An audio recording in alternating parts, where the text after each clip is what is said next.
Hello and welcome to this Wired briefing on next-gen payment fraud. I'm Charlie Burton, Head of Content at Wired's Consulting Division, and I'm thrilled to be here for what promises to be a fascinating discussion about how advances in technology are creating new fraud threats and what businesses can do to protect themselves. We're bringing you this session today in partnership with Eftsure, which is a global leader in protecting businesses against payments fraud. So firstly, our thanks to them. And before we meet our panel, let's set the scene a little.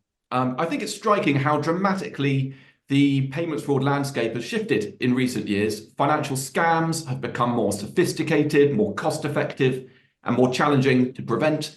With emerging AI tools like large language models and deepfake generators, criminals can craft more persuasive phishing emails, impersonate trusted individuals more effectively, and exploit real-time payment rails to carry out fraud in ways that leave little time for recovery. And while we often think about payments fraud targeting everyday consumers, and certainly here in the UK, push payment fraud is all over the news, businesses are increasingly finding themselves in the crosshairs and losing billions as a result. I'm joined today by two people who are perfectly positioned to help us understand these challenges and think about what we can do about them. We've got Robert Thorpe, who's Managing Director at Allegro Funds and has been a finance professional for more than 27 years. And he brings invaluable first-hand experience of navigating some of these threats. And we have Jenny Radcliffe, known professionally as the People Hacker. She's an expert in social engineering and has spent a lifetime talking her way into secure locations to expose vulnerabilities, of course, and protecting clients from scammers and leading simulated criminal attacks on organizations of all sizes. So to get into the discussion, I'd like to kick us off with a case study that really stopped me in my tracks when I first heard about it. So a couple of years ago, a CEO at a UK energy firm got a phone call from their boss at their German parent company, or at least that's who they thought it was on the phone.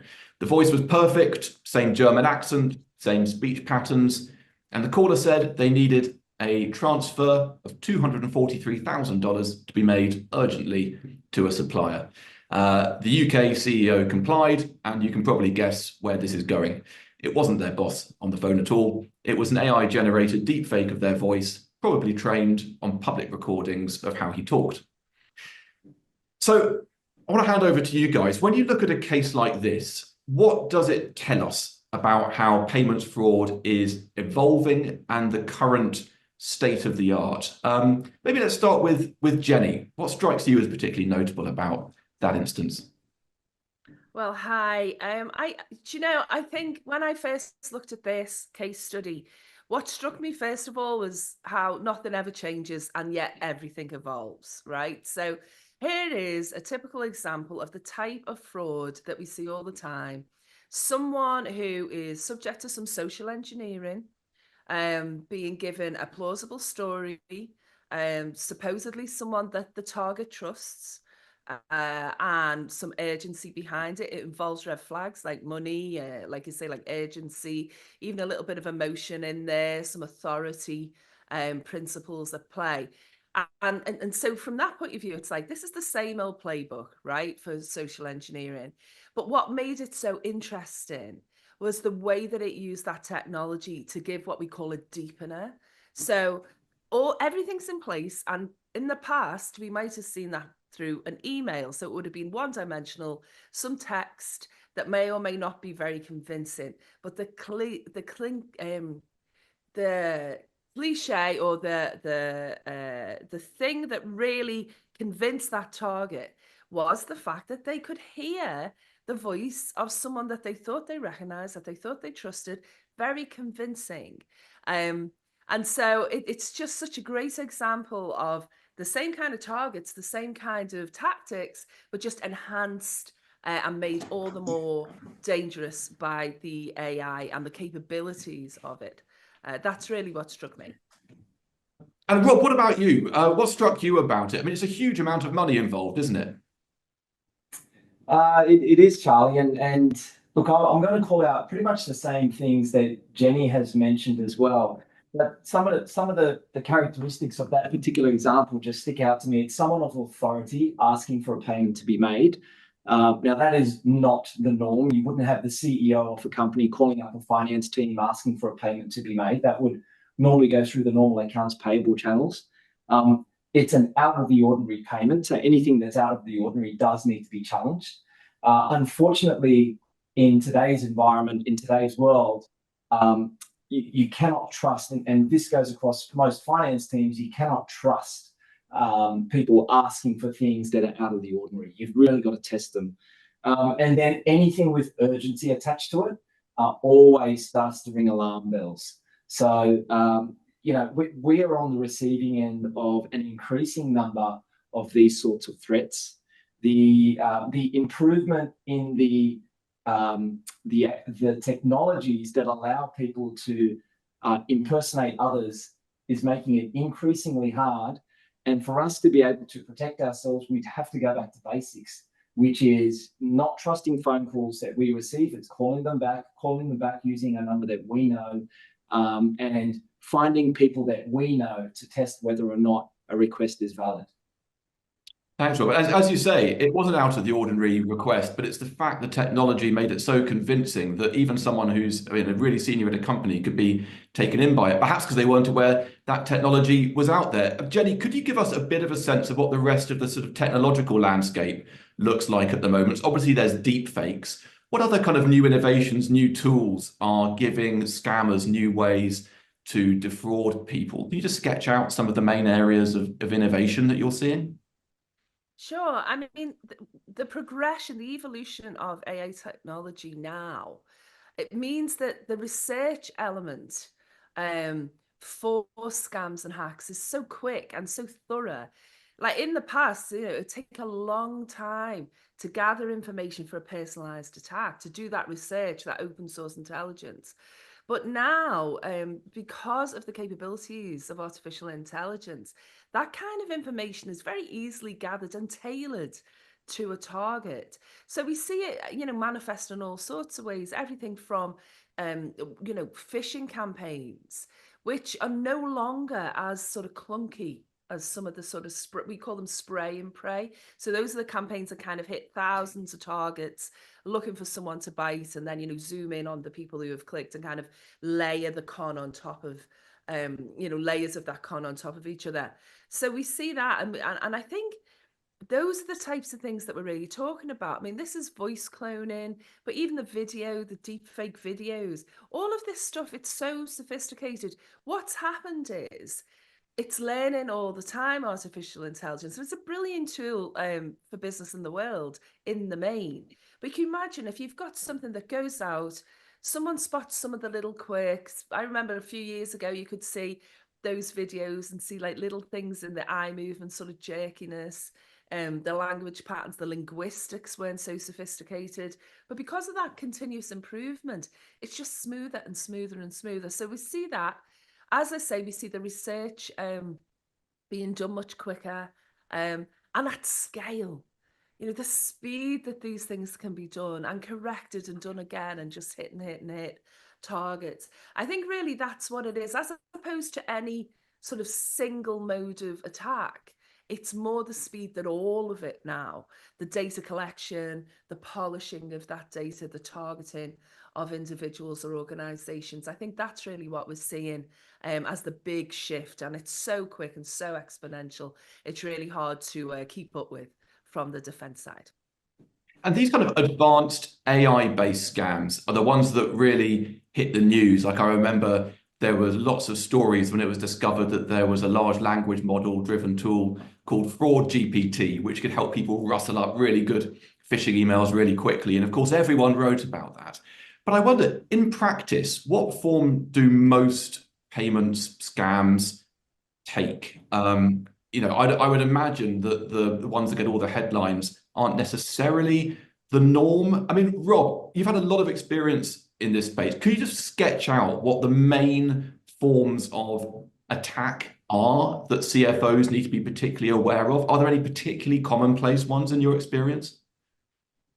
Yeah, Charlie, I'd say the most common form of attack that we've experienced, and we've experienced it multiple times, is email fraud. So somebody breaking into your email system, they do that typically by sending an email with a link that plants some sort of code or program inside of your email system that then allows them to sit there and watch the email traffic going back and forth, and learn how you speak to each other inside an organization. They learn who the people in authority are. They learn who has approval, and they watch what kind of payments are being made, what kind of payments are being received, and then they'll decide just the right time to hit. Christmas time is a great time to hit a business because it's so busy, it's frantic. People are trying to get their payments in before the end of the calendar year, so there are typically some large end-of-year payments. And what they will do is they will intercept an email, typically with an invoice attached that has bank account details on it, and simply change the bank account, the recipient bank account on that invoice, and then send that email from somebody who's in a position of authority for it to be processed by one of the parties in this relationship. And as a result, that invoice gets paid to a bank account that is not the correct bank account. But the way it's set up, and this is how we've experienced it, is the moment the money has left your bank account and gone to the recipient bank account, it will immediately bounce from that bank account to another one, to another one. It will be split in many different ways, and in a matter of minutes will become untraceable. So for us, the most frequent form of attack has been simple email impersonation. Very easy to fall prey to.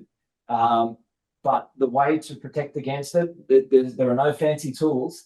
It's taking it back to simple processes, simple training, simple awareness, and simply talking to people. Thank you. Jenny, do you want to come in on that? Sure. I mean, I completely agree with Rob. And like before you even said it, I was sitting there going, it's emails. And I actually have friends in the security industry who rather impractically say the best thing we can do for security is just get rid of email. And it's like, okay, that won't happen. But of course, because it works, because it's difficult to trace, because actually once you start distributing those funds on receipt in the way that Rob's described, the digital footprint's difficult to track. You know, those things are the most effective things. And I couldn't agree more with what Rob's just said about the solutions. Honestly, I think we get confused. The technology that's being used to attack seems to be very sophisticated sometimes, but it is the basics in companies that we need to be aware of and keep up to date. It's very difficult if someone's on your system and is intent on intercepting emails. The dwell time for intruders on someone's network is around about 45 days, I think, at the moment, although you hear different amount of times. That's a lot of time for someone to observe things like language patterns and frequency of communications and things like that. So it's really the very basic things that people need to kind of keep up to date and look out for.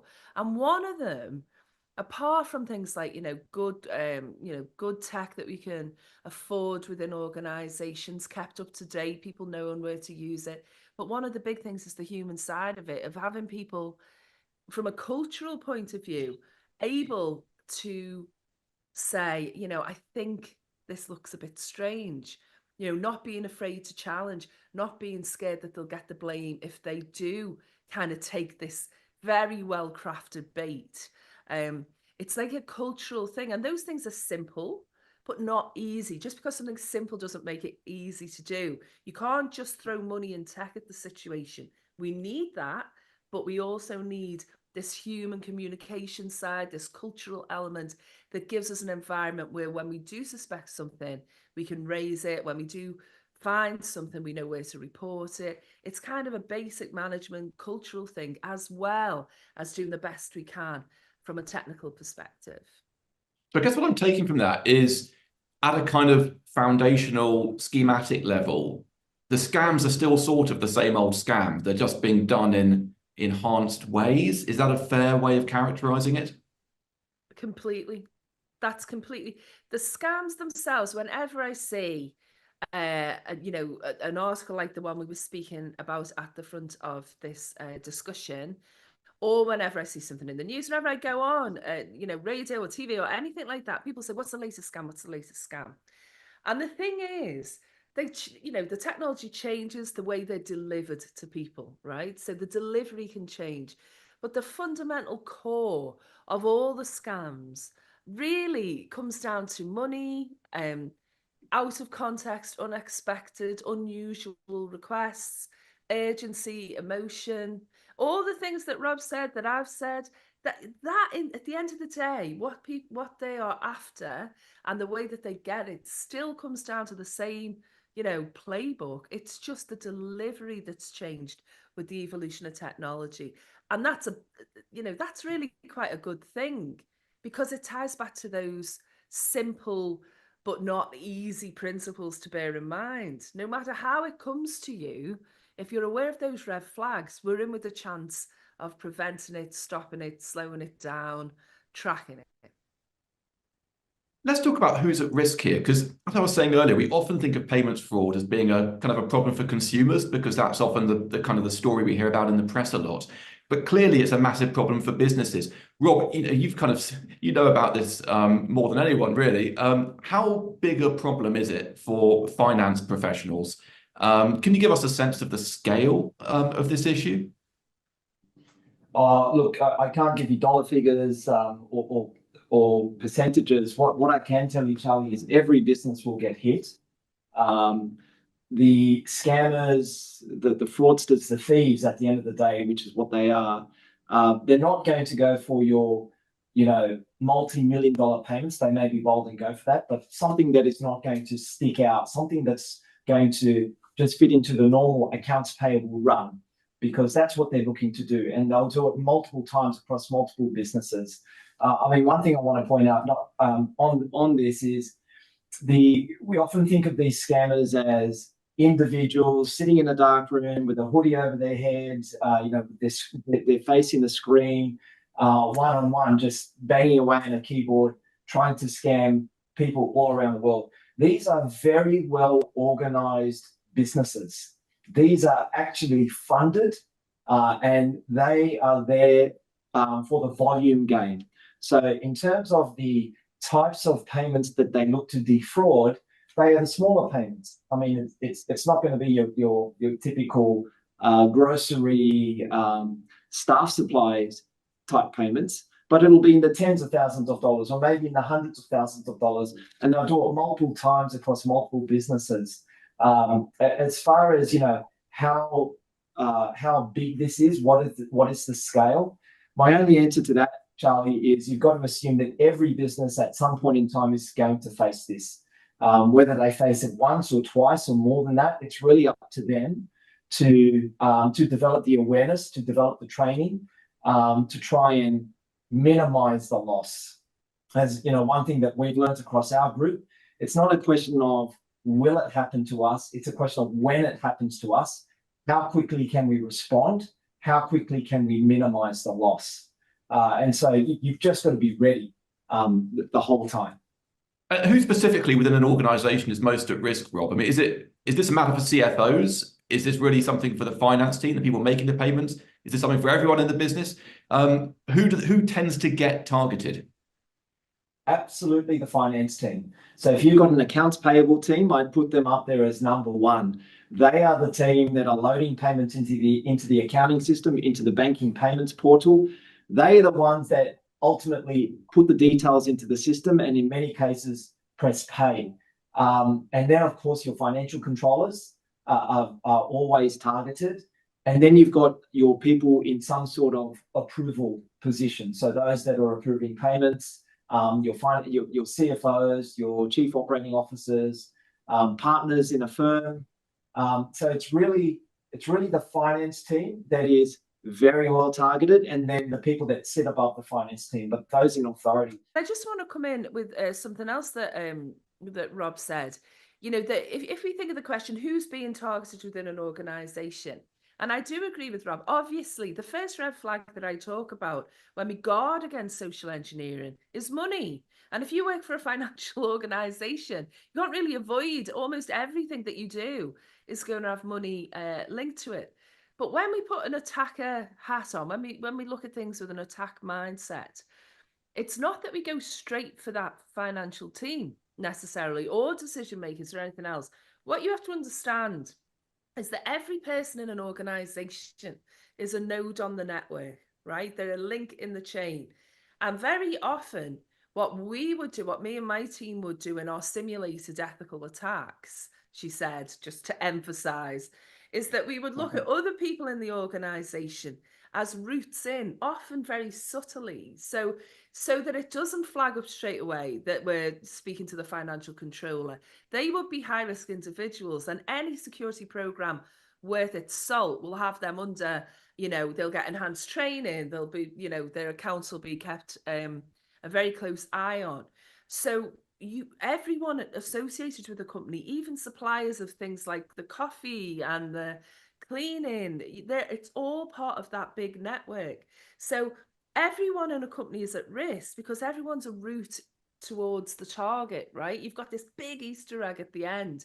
And yes, we need someone with the authority to press go on payments at some point, but the routes in are multiple, are varied and complex, and I would not necessarily start with someone who I know will have had enhanced training, will be aware of, what's normal in terms of money movement across a company.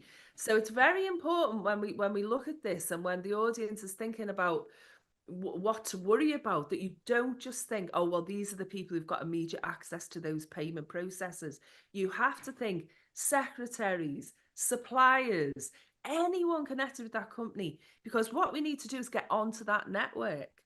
And if we can get onto that network through someone whose account isn't seen as so important, that's such a great way of doing it clandestinely. If I can get in under the radar, I absolutely will.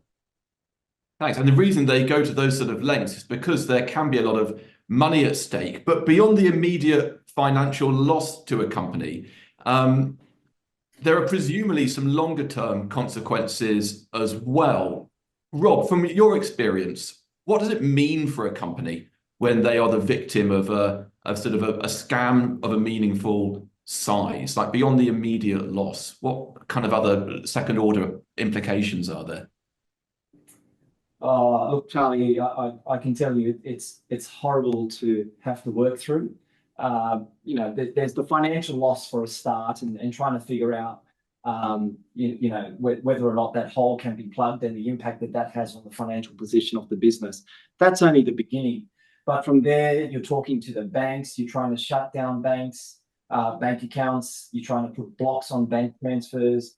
You've got lawyers involved, and this is when it starts to get really messy. You've got the lawyers interviewing people within the firm. It can become a criminal case as well, and so you've then got the police involved. At times we've had, thankfully, a very limited number of situations, and a few years ago, and this is where we've learned about this, but we've had people down at police stations looking at CCTV, trying to identify faces on a camera to see who actually opened up the bank account into which the fraudulent monies were paid. Normally, those people, unfortunately, have had nothing to do with the scam in the first place. They've been scammed themselves, and they're a part of the damage as well. They end up being charged by the police. They end up having to go to court. Their relationships are impacted. And then coming back to the organization that suffered the financial loss, you've then got trust that has been damaged. The processes within that company are under scrutiny. The finance team is under scrutiny. It's just not a process. It's not an experience that you want to live through at all. Let's get into what we can do about this then. What do you think finance professionals need to do to prepare their departments to actually take on this new threat landscape? I mean, Rob, from your experiences, are there anything that you wish you had known in the first place to prevent those things from happening? Charlie, I start with a very cliche answer. There's no silver bullet here, but I see the answer as being two parts. The first part is there are a number of tools you can implement immediately that helps reduce the chances of something getting through. And the number one tool that everyone should be turning on as mandatory is multi-factor authentication, right? Where if somebody is trying to log into your account, you're getting an SMS or an authenticator app has to be used as well to get into that account. And hopefully that separation in approvals to get into your email account and onto your network stops people from getting in. It's not going to stop 100% of the intrusions, but it will stop a lot of them, especially the less sophisticated ones. So I'd say multi-factor authentication, or MFA, is probably the first tool I'd look to be employing. Training and awareness across your team is absolutely paramount. So I put that on par with multi-factor authentication. Fraudsters will slip through. They'll manage to break into your network and impersonate through an email chain, change bank accounts, and they will have a go. And so it then comes back to your processes and the training and the awareness of your people. So you've got to make sure that your team is aware of this. And as Jenny said, it's got to be the entire team.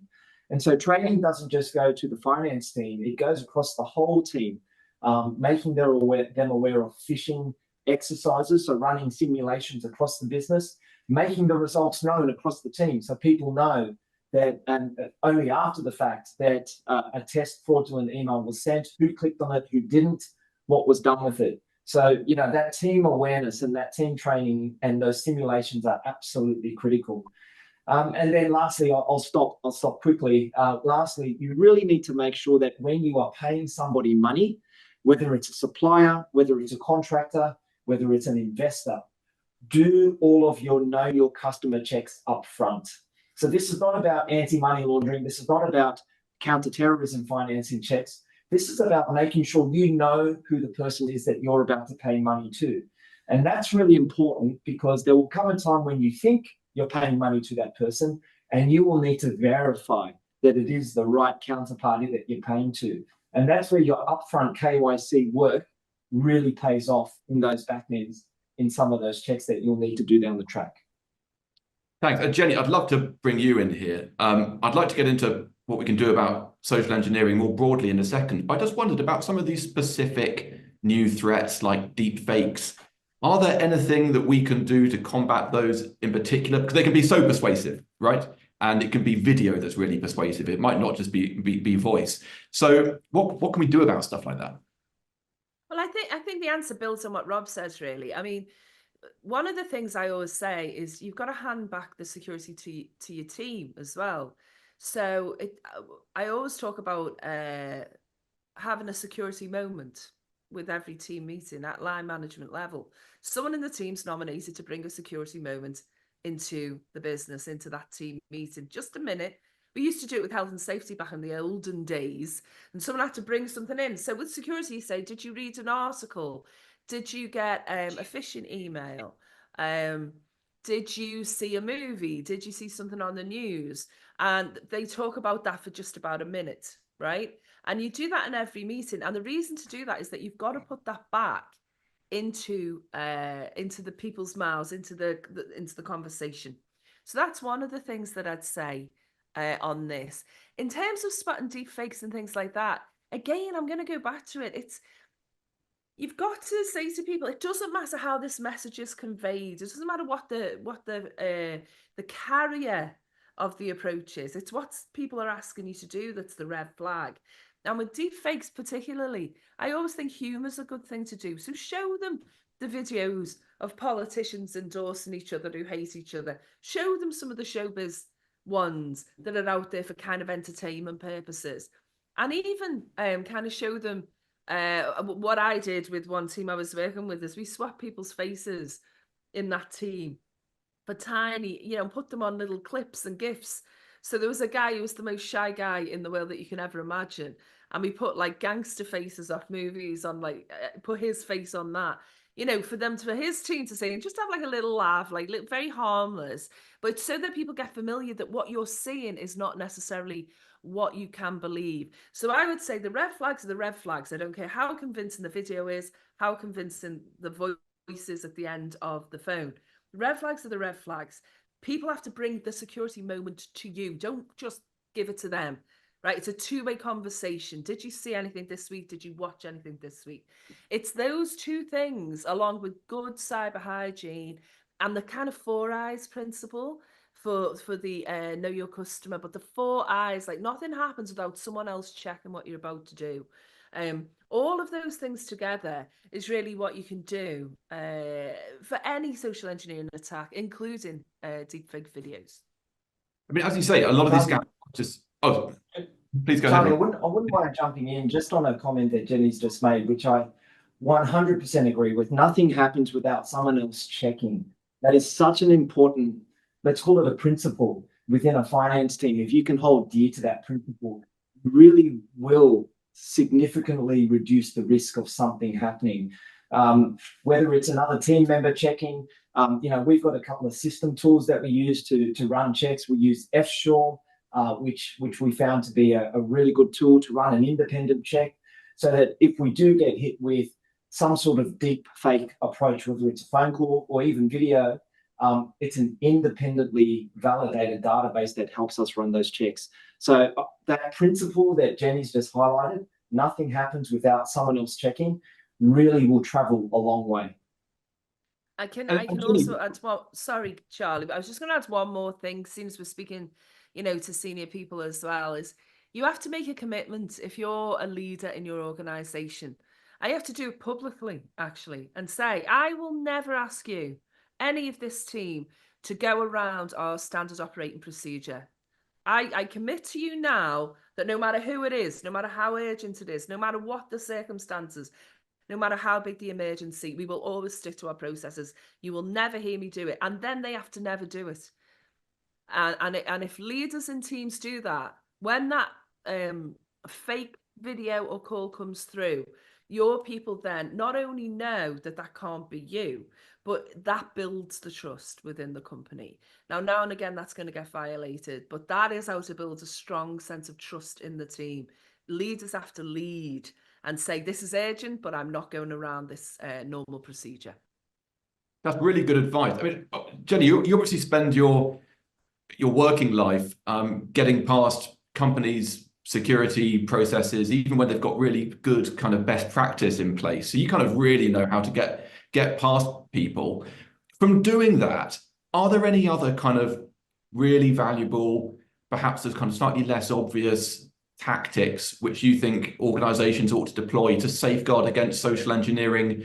I suppose kind of more generally, because we were saying, like, all of this stuff is really just kind of souped up social engineering. I mean, is there anything that some of your clients could be doing that really would just stop you getting in, stop you influencing that person, stop you making that payment, stop you, convincing them to make that payment, perhaps? Well, as Rob said, there's no silver bullet. It's not like there's the one thing. I think we've really gone over them. It's knowing those red flags, making sure people are bringing that security conversation to you, right, to the wider team, because then they're interested. I mean, security should be an interesting topic. So ideally, we don't bore people to death with, awareness training that doesn't fit the team. Some teams like the videos, some teams like to listen to something, some teams like to hear something, but it needs to be something that's kind of in-house. The other thing I'd say is have a culture of challenging. Say to people, you're allowed to challenge. And what I've done in a lot of our clients for this is I've given them little cards that I've put together with management that kind of gives them the phrase that they say if they're suspicious, which is along the lines of, I'm sorry to stop this now, but we've had security training and I'm under instruction to pause this transaction, pause this conversation until some secondary checks are made. I promise you that we'll get back onto it and help you as soon as we can, but this is mandatory in this firm. And it's things that people can actually read, so they don't have to think on their feet, oh God, what if this really is our most important client and I'm stopping something happening? What if it is the CFO and now I'm not doing what he or she says? So it's really the sort of, there's no silver bullet, but the things that are very effective to do are things that really don't cost that much and are sort of more human, they're more cultural. And alongside the tech that stops the amount of times this has to happen, that a human makes that decision. That's really the most effective thing. But the reason that we don't know it and that it's not widely done is because it's really difficult to do, because it requires time and effort and focus and energy over time and consistency. Whereas, you know, other things seem to be easy. You can just put it in place and it's done. So, you know, like MFA, put it in place, it's mandatory. That gives you a lot of protection. But the cultural element takes time and effort. And here's the thing, the business landscape, and not just the business landscape, the world we're in now is this world, right? And what we have to do is use the lessons that we learn from becoming more secure as companies and businesses to grow as companies and organizations and businesses, because it makes us more agile. It makes our culture more fluid and communicative and safer. These are good lessons. So it's more of a, instead of always being on the defense, it's about using these ideas and these principles to actually make the companies better and more agile. And I really think that's an important point to take away. Thanks. And AI is obviously evolving really fast, and therefore so are the kind of the threat vectors for payments fraud. And as you say, you know, they are all sort of variations on a theme, but being aware that deep fakes exist can keep you attuned to potentially you're not talking to the person you think you're talking to. What's the best way to stay on top of developments in this space? I really like the thing you said earlier about people having a security moment in every meeting, because that's one way of saying, well, I've read about this, you should be aware of that. Is there anything else just to kind of make sure that, you know, everyone's busy? This is not like front of mind for most people in you know, busy companies that are doing, you know, 100 different things. So how can you make sure that you're not going to let little things slip through the net, that you really stay abreast of key developments? Is there anything that you guys would recommend? Rob, do you want to come in on that? Or? Yeah, sure. It comes down to training, keep in touch with your advisors, having a trusted firm who will work with you on reviewing your network setup, your network security, and just sharing that across the firm.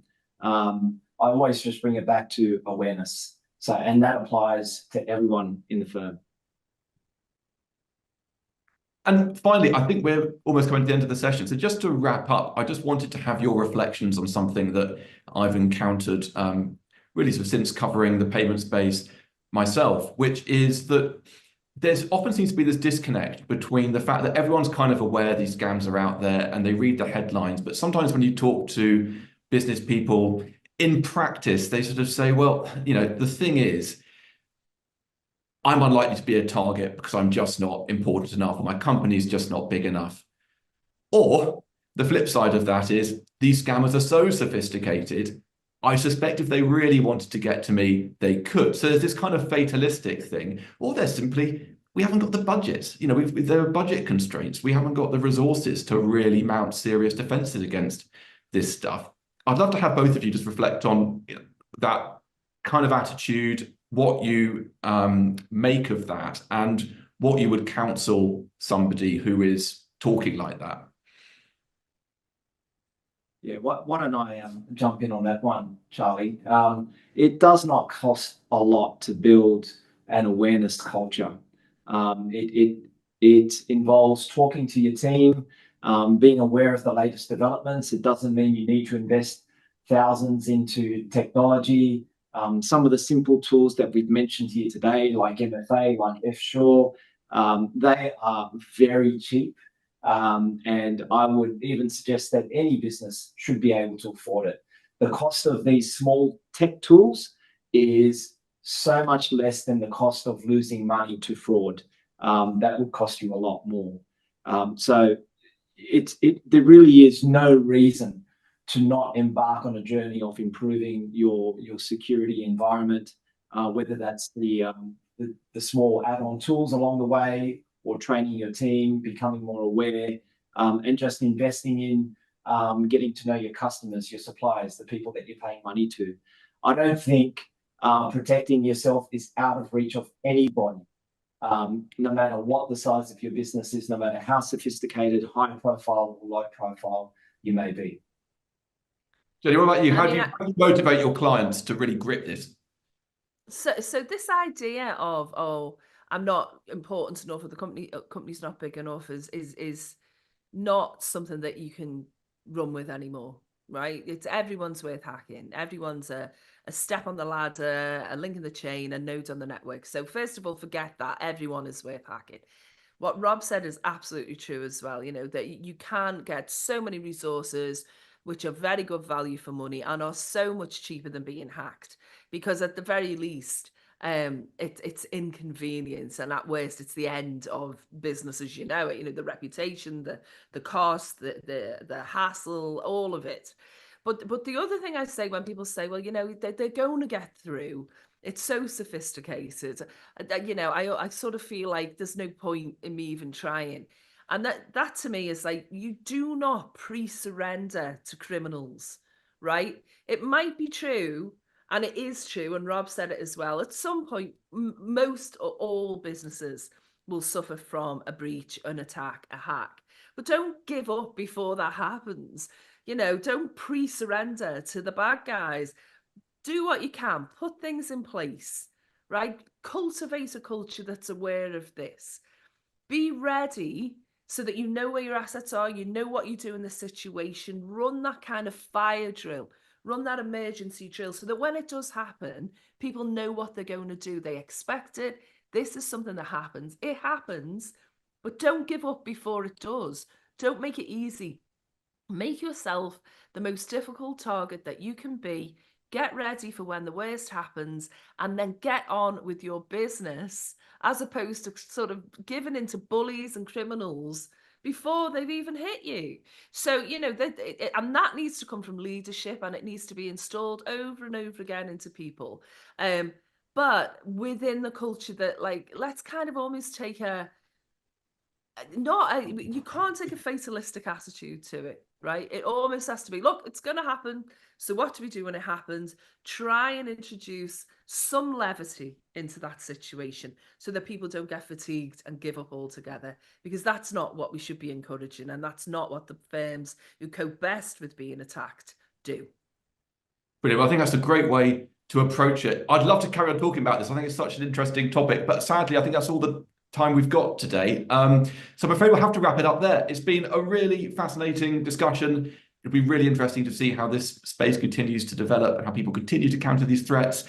Jenny, Rob, thank you very much for being here today, for joining us, for sharing your expertise and experience.